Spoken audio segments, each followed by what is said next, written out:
Megan, Group Coordinator for Illawarra Youth Landcare. We're here today to demonstrate the hand removal technique for weeds. And first of all, it's really important that we do identify our weeds as weeds. We've got a lot of native similar lookalikes here in our region, and our volunteers will be demonstrating the tools and the techniques that they need to ID these weeds and remove them. Okay, hello. We've identified this plant here as Solanum mauritianum. It has been identified by the leaf. It has a furry leaf, somewhat similar to a stinging tree, but by the smell of this particular plant, we know that it is the Solanum, commonly known as wild tobacco. It grows very quickly and seeds quite prolifically. Birds really enjoy the seed. So when it is below the knee, it can be hand pulled. This one is too big. It will be cut and paint, which we'll show you later. This one here, small enough to hand pull, which I'll show you now.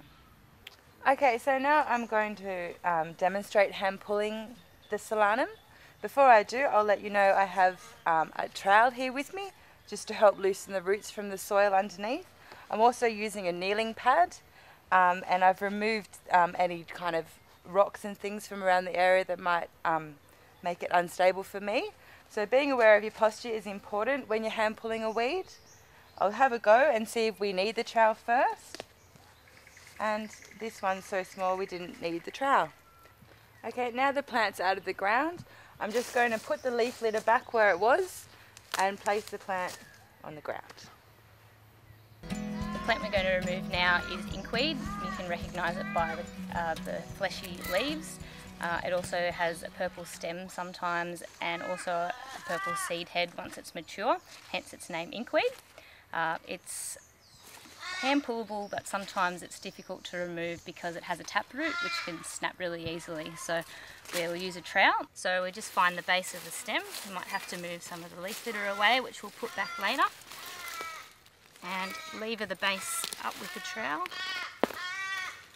Shake off the excess dirt. And then put that back there. Once we've removed the plant, we'll have to bag the seed because this plant has a lot of seeds on it, and it can spread quite prolifically if you leave them on. So we'll just use our secateurs and snip. You can take the whole bit of the plant or just pull the seeds off and just bring that and put it in a bag.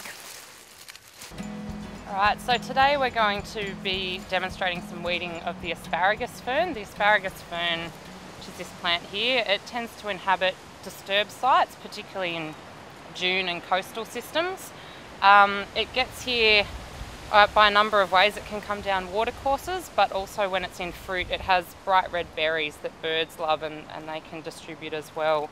So today we're going to be showing you how to remove this Asparagus Fern by a technique called crowning. What you need to do first is to locate the base of the plant. You can do that as well by cutting away some of the surrounding materials, and this can be used as mulch around the site as you go as well. So with the technique with crowning, we're going to be using a bush saw to cut around the base of the plant and to remove the reproductive parts of the plant so that it can't continue to spread around the site.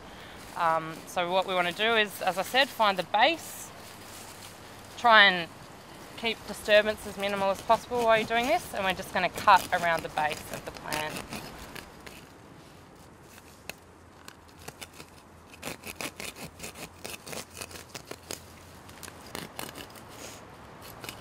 And hope that this is just the one plant that comes out. Could be connected to other ones. So if you shake some of the dirt off, you can see we've got a base of a plant in there with the crown, which is the reproductive part that we don't want spreading. There's also these other water sacs which are attached to it. It doesn't matter if you leave those, they're not reproductive parts of the plant. So what we're going to do, shake all the dirt off it, and we can also leave the rest of the plant here as mulch, cover up where we've disturbed. We're just going to bag the crown and take it off the site. Alright, so now we're going to look at this weed in front of us here. It's called Bidens. It's a very common weed, and you see it absolutely all over the place. The things that you've got to watch out for this weed especially are its seeds. These seeds can be spread through air, through the water, and they can also stick to people and to your clothing and to animals. And every single one of these seeds, from when it gets transported, can produce thousands of new plants. So it's really important when we're doing this plant that we take off all of the seed heads and also all of the flowering parts prior to removing by hand pulling. So we'll do that now.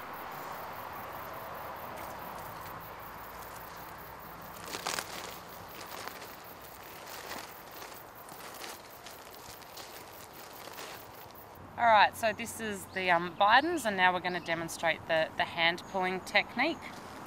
So once again, just clearing around the base, making sure you get a good handhold on the base, and just rocking the plant lightly back and forth to pull it out of the ground. Once again, you want to leave as much of the soil as you can. So as you can see earlier, we took the seed heads and flowers off, so there's none on here, so we can now leave this to mulch on site. Move any leaf litter or mulch back into the area you've just removed the weed from. As we know, weeds thrive on disturbance, and we want to leave the site with as little disturbance as possible when removing any weeds.